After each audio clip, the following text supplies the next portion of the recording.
Hola amigos, Shalom, un abrazo grande a cada uno de ustedes a la distancia. Agradecemos al Eterno que nos permite grabar estos mensajes, poder sembrar en nuestro corazón la palabra, esta semilla que es la palabra del Eterno y que pueda realmente allí meterse en nuestro corazón, quedar guardada, poder crecer, desarrollarse, producir lo que Dios ha hablado en nuestras vidas, bendiciéndonos, porque es como una semilla que va brotando y luego da fruto, y va a dar ese fruto de aquella palabra que Dios ha hablado, ya sea una promesa de sanidad, una promesa de prosperidad, de protección, de cuidado, una palabra que también nos confronta a nosotros para un cambio, para una dirección, una guía,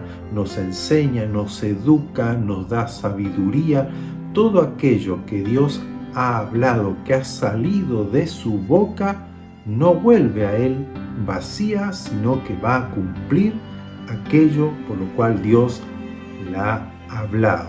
Y qué mejor de guardarla, atesorarla en el corazón, creerla, ponerla en práctica y ver cómo esa palabra que es eterna, que es poderosa, va a producir en nosotros aquello que Dios ha hablado.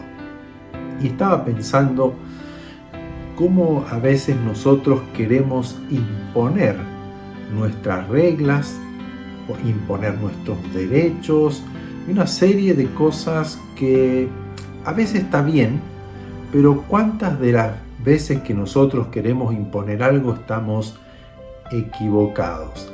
Pero nosotros tenemos que entender de que hay reglas. Obviamente en el planeta tenemos leyes naturales como leyes civiles, leyes penales, etcétera, etcétera.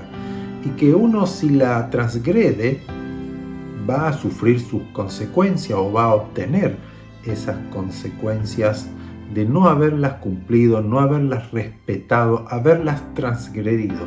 Exactamente así es con el reino de Dios. Sabemos que hay dos reinos, el reino de las tinieblas, de la potestad de las tinieblas, el poder de la oscuridad, y el reino de Dios o el reino de luz, que es el único reino que ha de permanecer para siempre. Es el único reino que es estable, que es seguro, que va a crecer, que se desarrolla, y ese es el reino que Dios ha hablado siempre en las Escrituras, que es el gobierno de Hashem, el reino de Dios en nosotros. Por eso que cuando apareció Yeshua dijo: el reino de Dios, el reino de los cielos se ha acercado a ustedes. Y qué hermoso es que nosotros podamos conocer ese reino a través de Yeshua. Pero quiero hoy transmitir algo que tal vez nosotros no lo vemos o no lo entendemos profundamente, pero hay ciertas cosas que nosotros tenemos que saber del reino de Dios, que Dios provee según su modelo, su ley, su voluntad, su diseño, por explicarlo de alguna forma. Recuerdan que el arca de Noé, ahí Noá, el capítulo 6 de Bereshit, de Génesis, Dios le dice a Noá que tiene que edificar un arca tal como él le ha dicho. O sea, Noé no podía poner de su creatividad, poner de sus ideas, decir: ok, no, pero a mí me parece que mejor es así. No, acá no le voy a poner la ventana, se le voy a poner en otro lugar, las medidas me parecen que son un poco exageradas, las voy a hacer más chicas, lo voy a hacer de otra forma, yo creo que es mejor así, vamos a estar más cómodos si yo la construyo de este lugar, o le pongo esto aquí que Dios no me dijo, pero yo se lo puedo agregar porque me parece que va a estar bien. No, Noé tuvo que hacer el diseño del arca tal cual Dios lo ha dicho. Y es así como lo ha hecho Noé.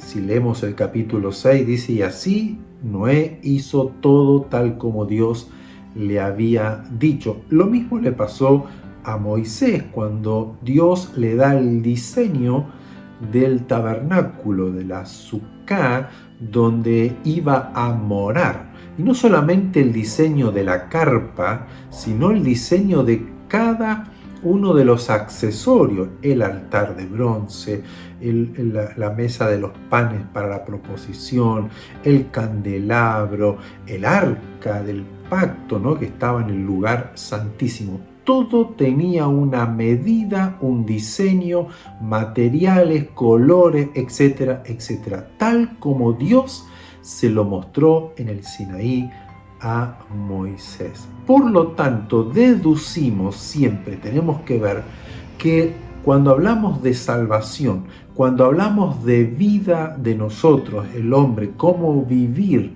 en la tierra, cómo vivir en plenitud, cómo vivir una vida abundante, plena, gozosa, alegre, productiva, tenemos que ir ¿a qué? Al modelo, al diseño que Dios estableció en su buena voluntad.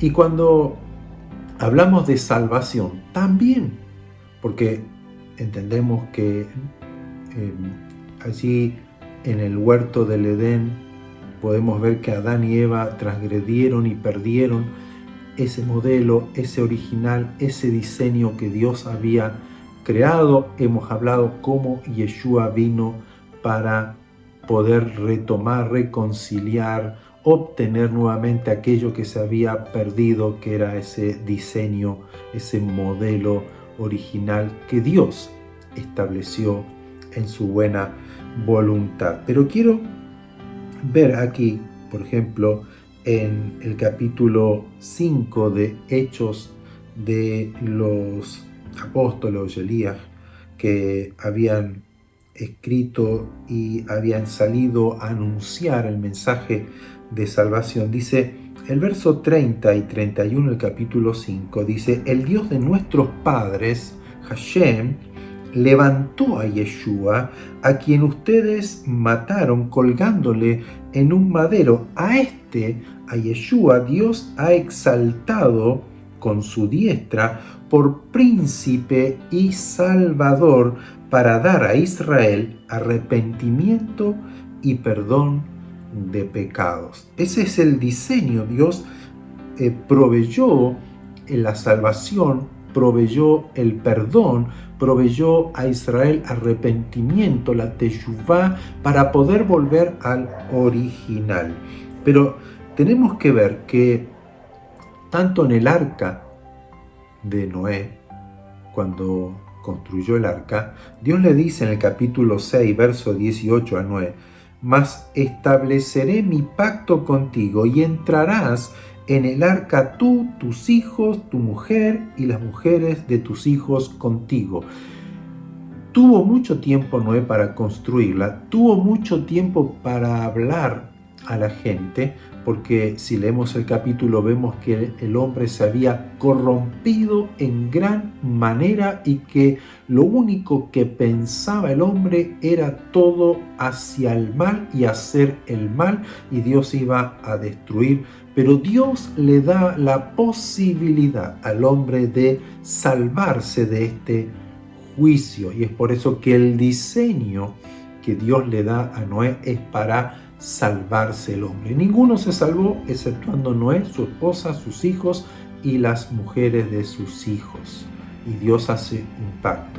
Luego en el tabernáculo nadie podía entrar exceptuando el sacerdote, solamente hasta el lugar santo, pero una vez al año el sumo sacerdote entraba al lugar santísimo, que era la morada, representaba la misma Shekinah Hashem, la presencia de Hashem en ese lugar. Solamente el sumo sacerdote, y con las vestimentas apropiadas para él y con un sacrificio de sangre.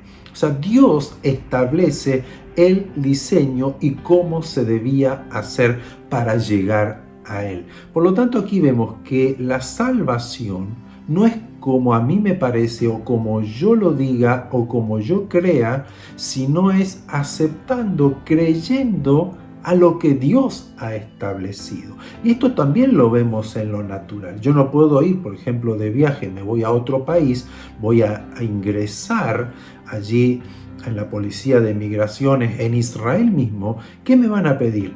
La documentación necesaria e inclusive la visa para ingresar y muchas documentaciones, ¿no? Varias documentaciones necesarias para ingresar a Israel. Si no tengo esa documentación, si no tengo la identidad real apropiada para ingresar, no voy a ingresar, aunque yo pueda decir, pero yo soy Alberto.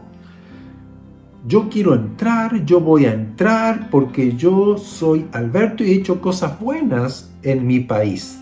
No me van a dejar entrar si no tengo la identidad correcta. Si yo quiero entrar con un falso documento, una falsa identidad, no me van a dejar entrar. Si me detectan, yo voy a ser expulsado o puedo ser metido preso por querer infringir las normas de seguridad de un país. Con Dios es lo mismo, nadie va a entrar si no tiene la identidad correcta. ¿Cuál es la identidad correcta?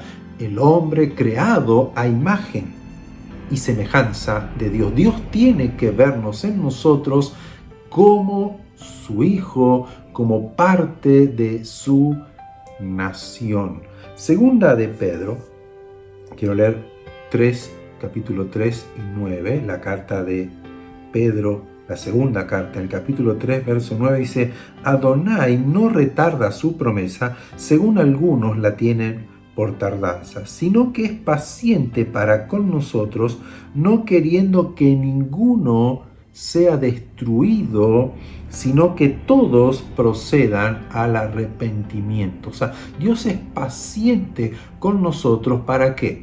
Para que podamos creer en su salvación, en el enviado, en el modelo, en el diseño que Él ha hecho, creer, hacer arrepentimiento, hacer teyubá, volver nuestro corazón a Él.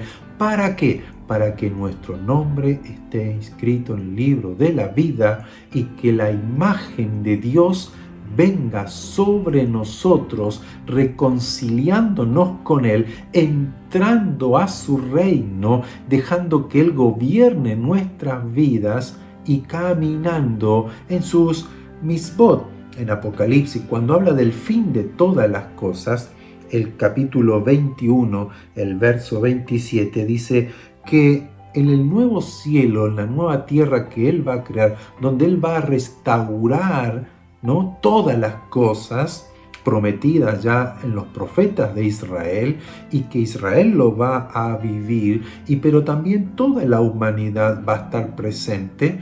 Pero dice en el verso 27, no entrará en esta nueva Jerusalén, la ciudad del gran rey, la ciudad del Mesías, la ciudad del Eterno, dice, no entrará en ella ninguna cosa inmunda o que hace abominación y mentira, sino solamente los que están inscritos en el libro de la vida del Cordero.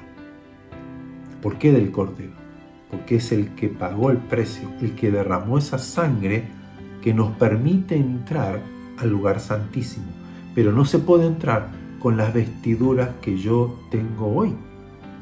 Fui invitado a una boda, si no llevo vestiduras de boda, no entro, me echan fuera. Si no llevo la identidad, la vestimenta adecuada, no puedo entrar. Eso es lo que está aquí queriendo decir. Si yo no tengo la identificación, no entro.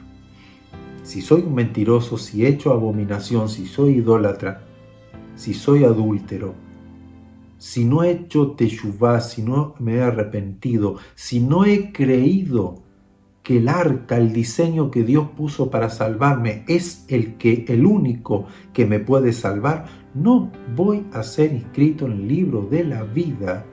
Por lo tanto, no tendré la vestimenta, no tendré la identidad para ingresar a su reino, a su ciudad, a su casa.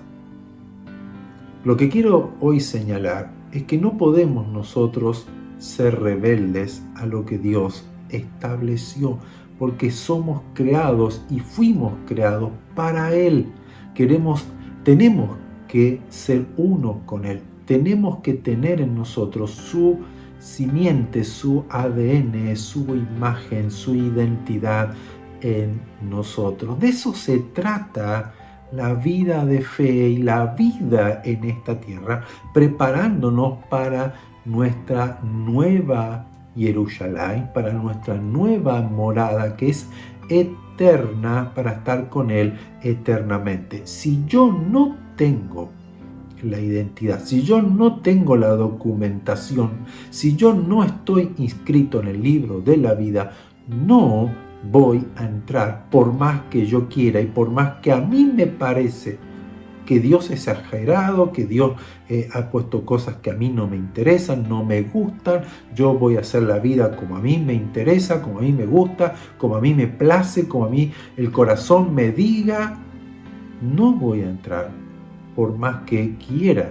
Como así no voy a entrar a un país, a otro país, si yo no llevo la documentación necesaria para ingresar. No van a entrar los falsos, no van a entrar los mentirosos, no van a entrar los engañadores, no van a entrar los que hacen abominaciones, los idólatras y ninguno de aquellos que ha pisoteado la sangre del Cordero, que no ha creído, que ha blasfemado y sobre todo que no se han vestido de vestiduras para ingresar al reino de Dios. ¿Por qué? Porque habíamos sido echados fuera. Recuerden a Adán y Eva. Para ingresar allí tenemos que volver a vestirnos de esa imagen, de ese hombre perfecto que lo tenemos en el ejemplo de Yeshua, porque Él vino a mostrarnos el camino. Él dijo: yo soy el camino, yo soy la verdad, yo soy la vida, yo soy la puerta para entrar al reino, yo soy el buen pastor que da su vida por sus ovejas, y mis ovejas oyen mi voz y me siguen.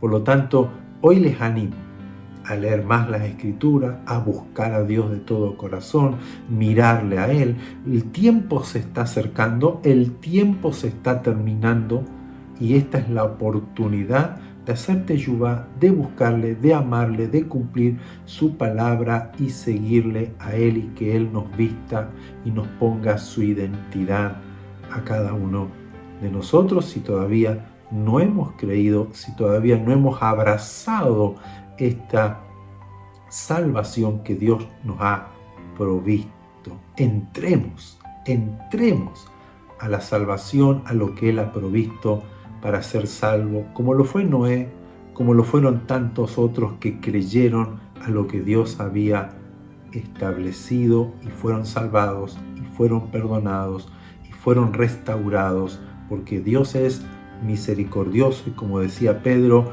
Él no retarda su tardanza, Él va a venir, Él va a establecer su reino, pero Él es paciente para con todos, para que podamos nosotros arrepentirnos y hallar en Él el perdón que Él ha provisto para cada uno de nosotros. Un abrazo grande. Rogamos al Eterno por su vida, que sean llenos de la presencia de Él, que le conozcan, que le amen y experimenten esta vida abundante que viene a través de Yeshua HaMashiach. Shabbat Shalom.